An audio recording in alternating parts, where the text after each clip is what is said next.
When was a time you put someone in their place? My coworker, Steve, did exactly this on one of our subcontractor jobs.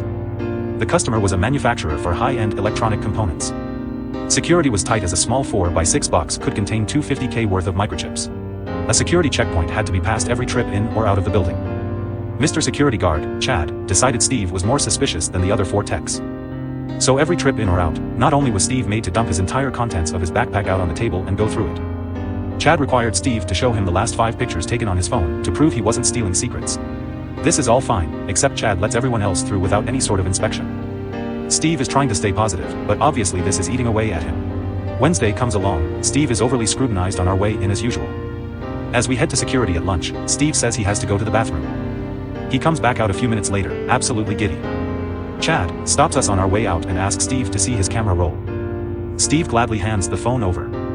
Chad is greeted by some very peculiarly angled shots of Steve's butthole.